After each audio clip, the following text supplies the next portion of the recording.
Hi there, this is Tony from the NGS Academy team. We're here at KEMRI Welcome Class. This is in Kilifi in Kenya. So we are in the third year of our advanced bioinformatics course.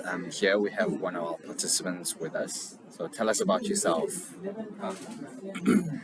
So my name is Lewis Karani. I'm a scientist from the Kenya Medical Research Institute, headquarters in Nairobi, Kenya.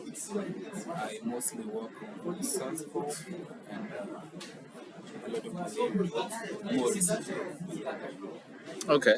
So Lewis, you have been with us since the first iteration of the course.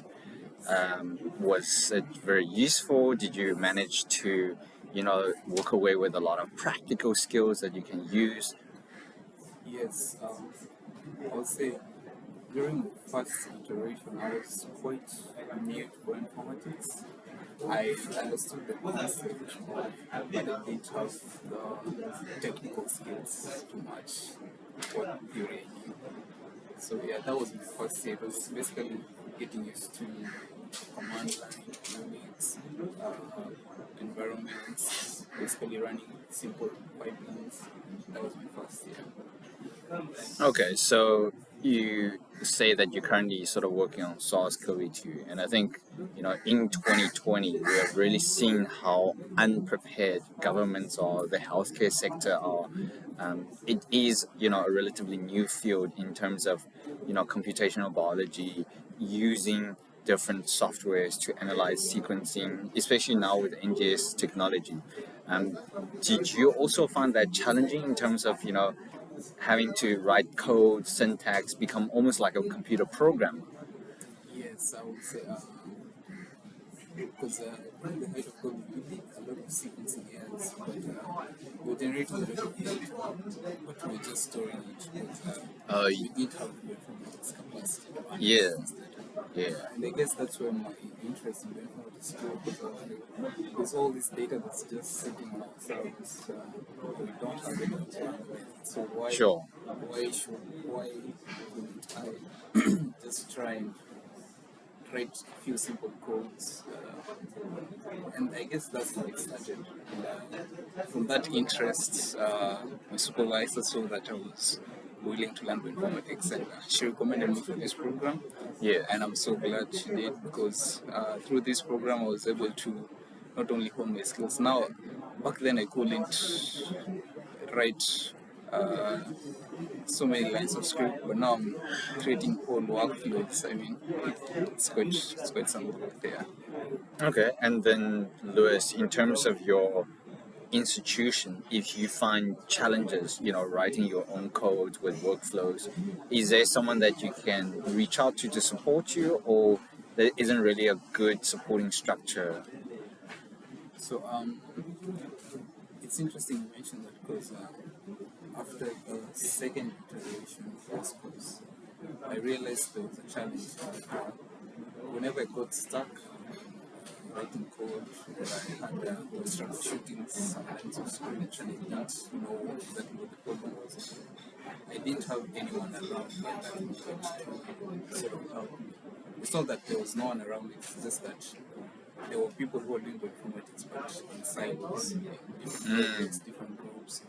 And so I approached my boss about it and we decided to create a bioinformatics club for the Okay. institution. Yeah. So in this club, we kind of bring everyone together who is doing bioinformatics, whether it's bacteria, whether it's genomics, whether it's viral, whether it's fungi. So we just come together, we bring some ideas, we work on pipelines, we basically help each other. So I would say Okay. it wasn't there before, but it's there now. So you sort of slowly but surely building like a community of Yes. expertise that can be pull together the knowledge and share, your ideas. I mean, you have been here now. This is your third year, so you have gained a lot of valuable with its containers. Working with different workflows. You can also sort of share those ideas back at home and Yes. distribute that knowledge. Yeah. Actually, I'm looking forward to sharing what I've learned. This year. Okay. Yeah. And then, in terms of growing up, did you always know that you were more interested in science? Like, what made you sort of come into science and now bioinformatics? I would say growing up, I always knew I wanted to be in health science. Sure. So, big kids, want to be a doctor, want to be a pharmacist, those kind of stuff. So I did get into the health science quite a bit. And I worked in health science at say for a year before I joined research. Okay. But after I joined research, I don't know, it felt right. It felt like This is this what is you where I'm supposed to be. Yeah. found your calling. Yeah. Okay. And then, I mean, you have worked in the field for a number of years now. You have seen, the pandemic where the world was in absolute chaos. I mean, as we sort of move towards better technology, now we're trying to get skills to, more individuals, especially on the African continent, so that you can actually, generate a sample and also analyze, the data set. What advice would you give some young scientist that's coming into the field, or someone experienced that you had challenges in the past that you can share with them? I would advise, especially when starting out, to realize informatics is a lot of troubleshooting. Okay. So when you're starting out, you may experience a lot of challenges, especially writing your own code for the first time. Yeah. So just have someone, whether it's remotely or physically around you, who is more experienced than you, who you can bounce ideas off, you can ask them to help you, because it does help. And especially now with advancements in technology, like we have the introduction of AI. Yes. AI that writes code basically better than most programmers. Yes. So you just use those tools to help you get better, to learn, and yeah, in a few months, maybe weeks.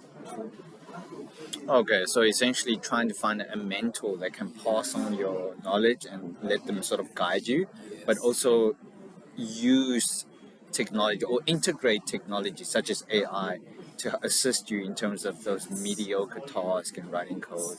Okay.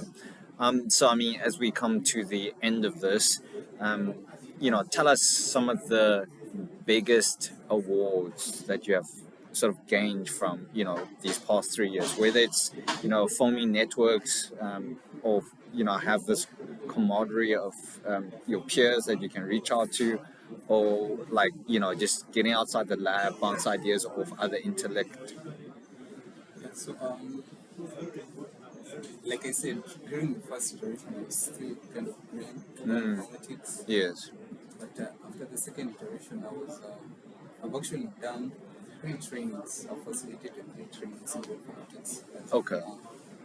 And it's quite marvelous, and it's quite an awesome feeling from going from being green to being able to teach a whole class Right. informatics. Yes. So it's definitely helped me, because even when you bring these people together in the classroom, in as much as you are teaching them, you also learn. Because, Yes. you're helping them. You realize most of them have problems installing tools. So as you help them troubleshoot, you also learn new stuff. Some of them are also informaticians who use different tools. Yes. You learn about different tools that maybe you weren't asked to. So it's like creating that network of like-minded people that has really helped me a lot. I have contacts in Malawi, I have contacts in South Africa, I have contacts in Nigeria who we communicate and we share ideas. So Yes. yeah, that network, that's my biggest gain from this challenge. Just keeping that partnership, be able to collaborate. Yes. Okay. No, that's great. Thank you very much, Lewis. Much Thank you. appreciated.